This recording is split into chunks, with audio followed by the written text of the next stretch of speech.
Það var strákur sem hét Ty og hann segir söguna frá æsku sinni að hann fann alltaf þegar hann var búinn í skólanum, það fannst hann bara þægilegast að hlaupa beint heim og fara upp í tré og sitja þar bara og hugsa aðeins lífið og tilveruna og ekki bara hugsa heldur líka bara var hann og fann fyrir svo mörgum tilfinningu, stundum reiði og stundum hatur.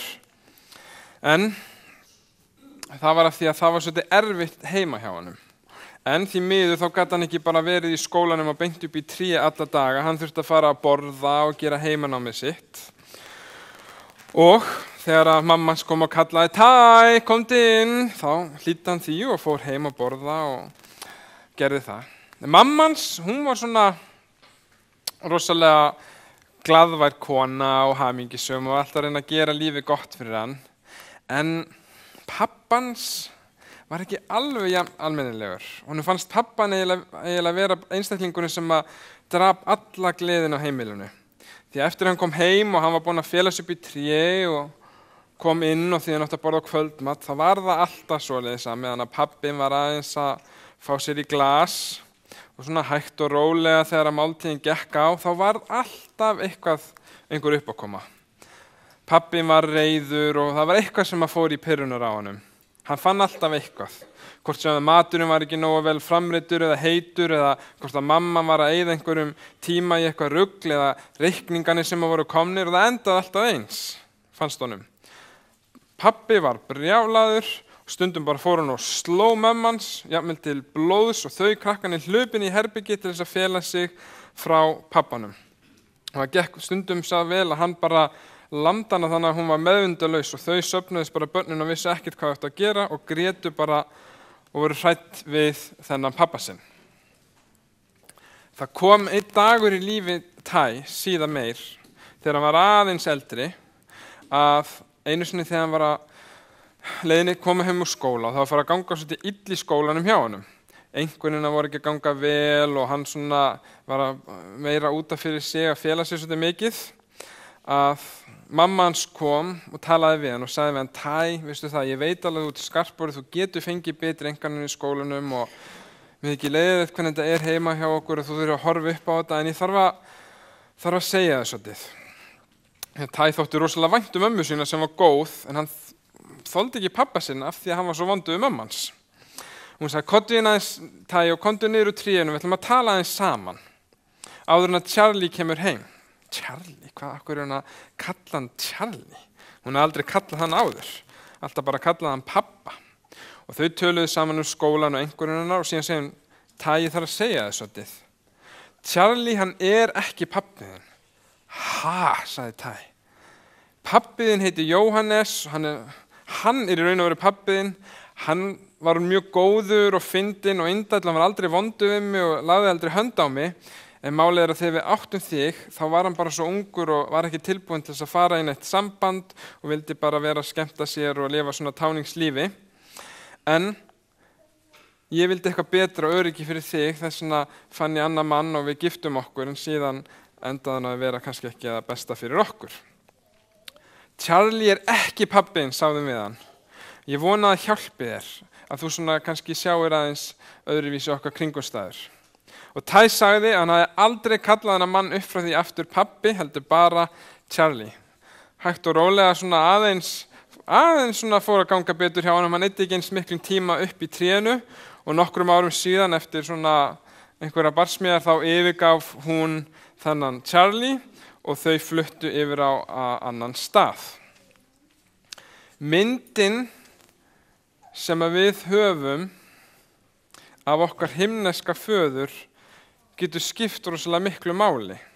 Við vitum að það eru þúsundir manna og barna sem að búa við hræðileg kjör og eiga kannski enga föðumynd eða bara hræðilega slæma minningar af föður sínum. Og getur oft haft áhrif á það hvernig að sjá að Guð sé kallaður faðir. Ég átti aldrei föður sem að gerði eitt eða neitt fyrir mig. Til aðeins að líta á okkar himneska föður í dag sem er öllum öðrum feðrum æðri og betri.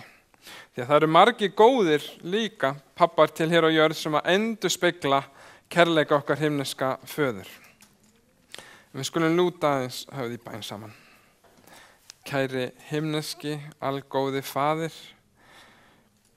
þökkum þér fyrir kærleika þinn, fyrir hvíldardaginn, að við getum verið hér saman sem ein fjölskylda sem á þig sem okkar föður. Hjálpaðu okkur að skilja það betur og reikninguna þína ef við skoðum hann í dag í Jesú nafni. Amen. Guð Faðir, Faðirinn, er oft misskilinn, held ég. Fólk hugsa stundum, já, Jesú Kristus, sonur Guðs, hann er góður, fullur af náð og dó fyrir syndir okkar og heilaga anda, honum er úthellt til okkar til þess að leiða okkur og styrkja. En Guð Faðir, hvað gerir hann eiginlega? Til hvers? Er hann eiginlega bara, akkur nota maður þessa myndmál, hvað sem yfir höfuð? Hann er örugglega eitthvað svona ólíkur synunum og andanum, fjarlægur okkar heimi, óulegur, heilagur og ónálganlegur. Oft kemur upp svona hugmynd Guð Faðir, sem einhver sem er Guð Gamla testamentisins. Guðs hefndarinnar sem hefur mottó svona auga fyrir auga, tönn fyrir tönn og gerir eitthvað að nægir. En eins og við höfum kannski séð og við vitum þegar við erum búin að tala hér saman, er að Biblían sem við höfum er ein heild, Gamla testamenti og Nýja testamenti, sem að birtir hins sama Guð, sem er ekki munur á í Gamla og Nýja testamentinu, heldur er þetta ein og sami persónan. Og meira sé höfum við þá hugmynd í Nýja testamentinu að Jesú Kristus kalla sjálfan sig skaparann og hann segir, ég er brauð lífsins, ég er vegurinn, sannleikurinn og lífið og er alltaf að draga mynda sér sem að sjá að ég er Guð Gamla testamentisins. Þannig að það er ekki alveg hægt að færa þetta svona auðveldlega á milli. En málið er, í Hebreabréfinu 1. kafla segir að Guð hafi talað fyrrum oft sinnis og með mörgu móti til feðrana fyrir munn spámannanna. En í lok þessara daga hefur hann talað til okkar í syni sínum sem hann setti erfingi allar hluta og fyrir hann hefur hann líka heimanna gjört. Nú, í Gamla testamentinu, þá sjáum við frá upphafi að Guð var að reyna að ná til mannfólksins. Hann tala til þeirra á ýmsa vegu, hvort sem það er í gennum helgidómsþjónustuna, fyrir spámenn að birta hver hann er, fyrir túrim og og í draumum og spádómum og stundum jafnvel í persónu. En fólk virtist ekki skilja almennilega hver hann væri og það var ekki fyrir í Jesú Krist sem við höfum svona, eins og Nýja testamenti kallaða betri opinberun á því hver Guð Faðirinn er. Því gaf hann okkur Krist í Nýja testamentinu til þess að birta heiminum hver hann er. En engu að síður þá höfum við alveg í gegnum Gamla testamentið mynd af Guði sem er ekkert frá brugðin því sem við sjáum í Nýja testamentinu. Þegar að Móses og Ísraelsmenn í eyðimörkinni og hann fór að fá boðorðin 10 og meðan hann var í burtu byggðu gullkálf og Guð sagði, ég skal bara byrja upp nýtt með þér og Móses segi, nei, við skulum ekki gera það og hann endar á því að fara aftur upp á fjallið. Þá biður hann Guð og segir, leið mér að sjá dýrð þína, sýndu mér Guð hver þú ert. Og Guð segir við hann, tekstan sem að Helgi las hérna fyrir okkur áðan í 2. Mósebók 34. versi, 33. versi segir hann, ég mun sjálfur láta allan ljóma minn líða fram hjá þér og ég mun hrópa nafni Drottin frammi fyrir þér. Ég vil líkna þeim sem ég vil líkna og miskuna þeim sem ég vil miskuna og ennfremur sagði hann, þú getur ekki séð augliti mitt því að engin maður fær séð mig og haldi lífi. Síðan sagði Drottin, þarna er staður, statt upp á klettunum og þegar dýrð minn fer fram hjá þér læt ég þeir standa í klettaskorunu og hyl þig með lófa mínum þar til ég farin fram hjá. Og ég tek lófa minn frá, myndu sjá aftan á mig en enginn fær séð augliti mitt. Þannig að þegar Móses spyr, leyfðu mér að sjá dýrð þína, þá segir hann, ég skal fela þig í klettaskorunu og ég skal fara fram hjá þér, ég mun láta dýrð mín að fara fram hjá þér, þú munt ekki fá að sjá mig því að enginn fær séð augliti mitt og lifað. En þegar hann gengur síðan að framhjá og færði 34. kafla, þá segir, Drottinn steig niður í ský og nam staðar hjá Móse, hann hrópaði nafn Drottins, Drottinn gekk fram hjá honum og hrópaði, Drottinn miskunnsamur og náðugur Guð, til reiði, gæskuríkur og trúfastur. Hann sýnir 1000 gæsku, fyrirgefur misgjörðir, afbrot og syndir, en lætur hinum seka ekki óhengt.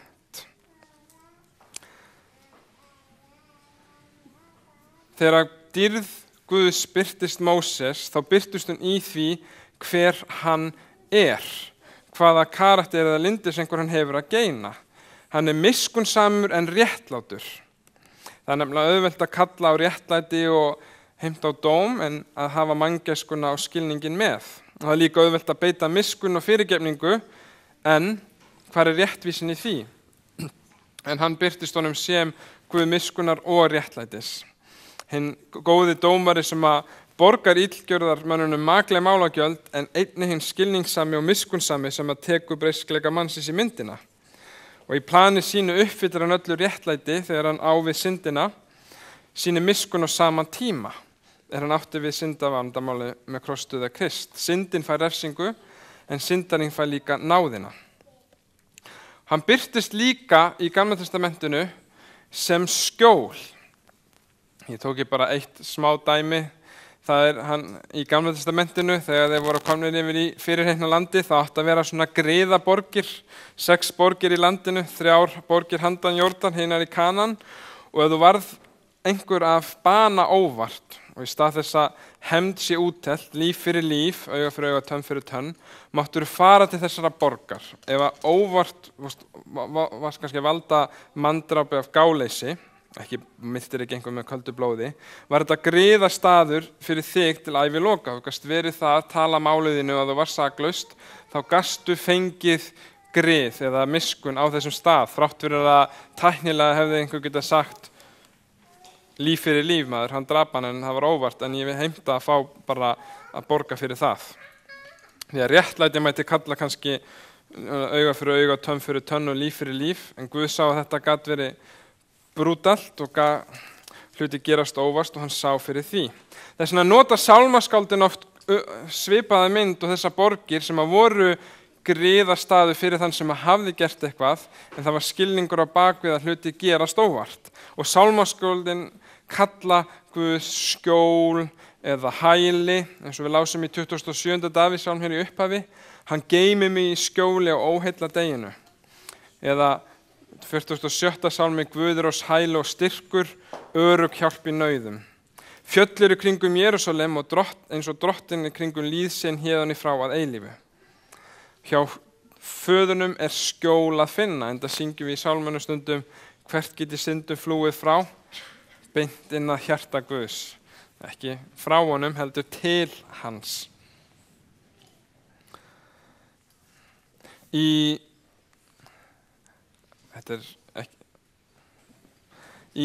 Gamla testamentinu nokkur sinnum minnst á Guð sem föður, en við sjáum það aðalega í Nýja testamentinu þegar Kristur kallar Guð hinn himneska föður. En í Gamla testamentinu sérðu það strax þegar í 5. Mósebók segir til dæmis, hann ekki faðir þinn, þegar hann tala Guð, sem skóp þig og gjörði þig og myndaði. Og ég sagði, þú ert faðir okkar, við erum leirinn, þú ert sá sem myndar okkur og handverk þín erum við allir. Þú Drottinn ert faðir okkar, frelsari frá alda öðli. Svo vegna þess að hann okkar skapari, sagir hann, ég eins og faðir ykkar. Og maður kannski getur aðeins farið að ímynda sér sem sjálfur faðir sem að hefur tekið að einhverju leiti þátt í að mynda eða skapa, ekki kannski út frá einhver, en við tekum þátt í að búa til nýjan einstakling og vera ábyrgur fyrir því að hann kemur í heiminn, og það fylgir því einhver ábyrgð. Og sama með Guð þegar hann tala Guð föður svo sem að skapaði okkur og ekki svo sem að bara átt okkur og yfirgaf, heldur líka fylgist með og ber ábyrgð á því. Ef okkur mönnunum getur þótt vænt börnun okkar, við ölum þau og ögum þeim þegar við þarf og höfum miskunn á mistökum þeirra og reynum að hafa þeim skjól heima hjá okkur og hafa skjól í lífinu og einhver svona öruggan stað. fyrst og fremst hugsa bara að elska þau og skilja þau eru bara börn sem að vaxa. Hversu miklu meira mun þá hinn himneski faðir gera það? Og það hér kannski sem að margar hrylli við hugmyndin Guð sem faðir. Fólk sem átti faðir sem var rosalega strangur, ekki skilningsríkur eða með svona kannski með einhvern á bara briskleika þeirra eða á því að þau séu bara börn og heimfara það upp á Guð, hann sé strangur og finni út hvað rangt hjá þér og láti þið vita það. Eða faðir sem var fjarlægur, aldrei til staðar og einhver megin bara ekkit, hafði engan áhuga á, kannski kom barn óvart og síðan það bara komið og einhver tíman stundum afmælisgjafir eða eitthvað en samt, kannski bara ekki neitt. Það auðvelt að heimfara það upp á Guð föður sem að kannski skapa okkur og á einhvern þátt í lífi okkar en í raun og veru hefur eiginlega ekkert með okkur að gera. Eða þá fólk sem hefur lent ennþá verið, átti faðir sem að hefur misnotað þau. Viljum við nota þá að tengja þetta hugtak við Guð sem faðir þegar það er eina sem að kemur mér í huga þegar ég hugsa föður. Og okkur myndi Guð faðir ef hann var líka svona góður leyfa þessa hluti. Faðir sem að, síðan aðrir sem eiga faðir sem að kannski leyfi þeim allt, aga þeim aldrei og heimfara það eitthvað Guð sem svona kæruleysa Guð sem nokk sama allt sem þú gerir, bara njóttu þín og ekkert meira, ég skipti mér ekki að neinu. En málið að það kannski eðlilegt þegar við lítum til okkar jarðnesku feðra og mæðra og þeir sem að uppalenda sem að hjálpa okkur að þetta kemur þegar við notum svipuð hugtök. En Guð faðir, eins og við sjáum í ritningunni, hann faðirinn sem að til staðar. Ég mun aldrei yfirgefa þig, segir hann, og vera með ykkur allt til enda veraldar. Hann faðirinn sem að nær, sérstaklega ef við leitum hans. Hann faðirinn sem stendur fyrir réttlæti og látur allar ranglætismennina mæta fyrir dóm, fyrir glæpi sína gegn börnunum. Hann ekki sama eða svona lætur það hjá sér líða án þess að neitt sé gert. Það kemur tími þar sem allir munu þurfa að svara fyrir þau brot sem þeir hafa farið gegn öllum börnum heimsins og öðru. Hann faðirinn sem að líka agar og hjálpar okkur að vaxa í réttlæti. Faðirinn sem að gefur okkur leiðbeiningar og boðurinn 10 og annað slíkt ekki til þess að vera strangur heldur til þess að hjálpa okkur að lifa rétt hér á jörð. Þegar þú hugsar Guð föður eða bara Guð, hvaða mynd hefur af honum? Þegar þú hugsar faðirinn. Pældu aðeins í því hvaða mynd af Guði þú geymir í hjarta þér. Það nefnilega svo auðvelt með svona falsk Guðmyndir og þú sér þetta á mörgum trúarbrögðum, kristindómnum sem á öðrum. Þú hefur kannski til dæmis öðrum trúarbrögðum Kali Guð eyðileggingarinnar og þú að færa fórni til þess að róa reiðinnar og passa ekki træðilegt komi fyrir tilbeiðendur hennar ef hún fær sína fórnir. Og það vinsælt í dag að hugsa karma, guðinir eða aflið, sjá hversu mikið slæmt þú gerir og þú senda það tilbaka. Ef þú gerir gott þá fara það kannski tilbaka, en allavega það slæma.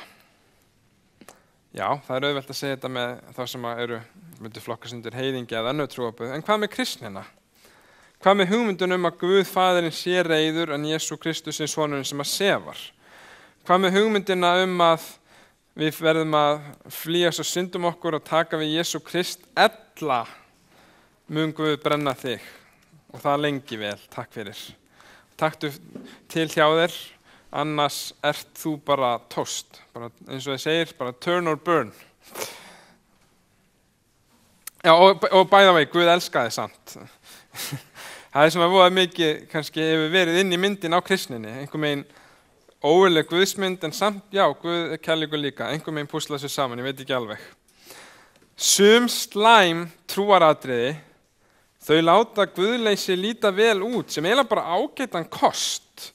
Því að trúleysi, sérstaklega sér það núna, sem mikið, vex mikið trúleysi og það dreifist víða og verður miklu hærri tölur á Vesturlöndum og Austurlöndum og víðar.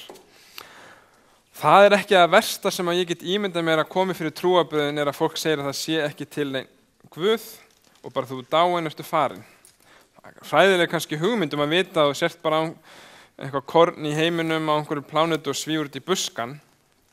En allavega ef þú deyrðu það í búið þá allavega það ok. En slæm trú getur verið það versta í heimi. Hvað ef við erum hér á jörð, við erum á plánetinu og til Guð og hann titlar sig sem Guð kærleikans en hann ekki alveg sérstaklega kannski 100% góður. Eða hvað ef það til Guð og ef að þú fæðist á röngum stað eða veist ekki betur, iðrast ekki rétt, ferð ekki rétt í kirkjuna, þá mynd þú brenna að eilífu. Einhver meginn hljóma það sem miklu verri kosti fyrir mig heldur en að það sé bara ekki til yfir höfuð. Að það sé til einhver Guð sem ekki algóður, ég held að flestir myndu kalla það ekki algott ef hann myndi láta fólk kveljast að eilífu. Enda hafa sumir lagt svona einhverja tengingu við að trúleysi hafi komið til miklu hluta vegna að einhverju leyti vegna þess að fólk hafi bara svona skrímsla mynd oft á Guði í vestrinu hérna. Því að stundum eru þeir sem að þekkja Guð best, þekkja hann ekki og gefa svo ranga birtingamynd af Guði sem verður niðurstaðan. En eftir Gamla testamenti, eins og við sáum í Hebreabréfinu, fólk var að segja sér hver Guð. Ef ég myndi sjá Guð, ég búin að heyra einhvern spámenn og einhverja bækur og spádómsbækur og sálma og fólk hefur verið að tala eitthvað. En hvernig myndi hann líta út ef hann kæmi hingað? Hvaða mann hefur hann að geyma? Og þá svarið, þú getur séð það í Jesú Kristi. Jesú Kristu birtir föðurinn. Það hljóma kannski pínu kjánalega, en Jesú Kristu segir sjálfur, þegar að Filippus einn af lærisveinum sagði, Herra, Jesú, sýndu okkur föðurinn, það nægir oss. Og Jesú svaraði, ég hef verið með ykkur allan þennan tíma og þú þekkir mig ekki, Filippus. Sá sem hefur séð mig, hann hefur séð föðurinn. Annars staðar segir Jesú, ég og faðirinn, ja, við erum eitt. Og annars staðar segir hann í sama Guðspjalli, réttláti faðir þegar hann biður til Guðs, heimurinn þekki þig ekki en ég þekki þig. Og þessi vita að þú sendir mig og ég hef kunngjört þeim nafn mitt og mun kunngjöra svo að kærleikur þinn sem þú hefur auðsýnt mér sé í þeim og ég sé í þeim. Að hann var að birta föðurinn og kærleika hans í sínu lífi. Og svaraði spurningunni ef að Guð faðir væri einn af okkur, myndan þá grill okkur. Myndan vera, hvaða persónu myndan bera, þá getur þú lesið Guðspjölluna og séð það. Þá sérðu oft allt öðruvísi mynd en þú haldið. Og þú sérðu allt öðruvísi mynd en lærisveinarnir, þeir eru að búast kannski við einhverju, en Jesú birtir annað. Af því að hann að birta hérna betri opinberun af Guði. Myndi þetta verið en fjarlægi Guð sem að koma öll á stað en skildi sig að við það? Ekki beint og kynniði líf Jesú Krists. Þá kemst að í hvert hjarta föðurinn sér. Og við vitum það að ef þú tekur reikningana og heildarmyndina sem söguna baráttu milli góðs og ills, það snýst oft lindins einhvern eða karakter föðursins, hvort hann sé réttlátur. Guð með sitt lögmál sem hann hefur sett fyrir sköpunina réttlátur eða hann bara heimtigjarn að vilja tilbeiðslu og setja ströng lög? En Jesú Kristur birtir að það sé ekki svo og þú sér þinn kærleiksríka faðir, því svo elskaði Guð, faðir, heiminn, að hann gaf son sinn engilinn til þess að hver sem á hann trúi glatist ekki, heldur hafi eilíft líf. Á meðan að heimurinn hefur verið og oft í myrkru miskilnings varðandi Guð og lindursengun hans og hann hefur verið miskilinn og túlkaður rangt, birti Jesú Krist hjarta föðursins. Alveg eins og það var kannski frelsandi fyrir Tæ í sögunum sem ég sagði hérna upphafi að vita að hinn ofbeldisfulli Charlie var ekki pabbi sinn, getur það verið frelsandi fyrir mannin að vita að við eigum himneskan föður sem ekki hlutkærleikur, hlutvondur, heldur hans einsta eðli kærleikur og sést bert í persónu Jesú Krist sem að birtir hann. Það einmitt þá okkar líka sem fylgjetur hans að kynna lindisengun Guðs sem hluti af bara, náða boðskapnum hinnum síðasta sem veittir þessum heimi opinberun lindisenkuna Guðs og kærleika hans sem að sést hvað best í lífi Jesú Krist. Þannig að engin maður geti sagt og haldið að hans faðir sé ekki góður, heldur að það sé hinn miskunnsami og línsami Guð, Faðir sem að birtist okkur, bæði í Gamla testamenti og Nýja testamentinu. Skulum lúta höfði bæna þess. Kæri Faðir, ég bið fyrir okkur öllum hér, við sem að komum frá mismunandi bakgrunni með mismunandi reynslu og hugmyndi varðandi þig, varðandi okkar jarðneska feður. Ég bið að við megum sjá þig fyrir hver þú ert, að við megum sjá hinn kærleiksríka föður eins og hann birtist í Jesú Kristi. Betri og stærri opinberun á því hver þú ert, svo við getum fengið svarið þeirri spurningu. Faðir, hjálpa okkur líka að sýna heiminum í okkar verki, fyrir okkur sem eru foreldrar og uppálendur og feður og mæður, sem svona hlutverki við börnin líka, að við mögum sýna þann kærleika sem að þú hefur sýnt okkur öllum. Kæri Faðir, biðjum náð þín á miskun hér í dag, að þú megi breyta hjörtum okkur og snúa þeim til þín betur og betur í Jesú nafni. Amen.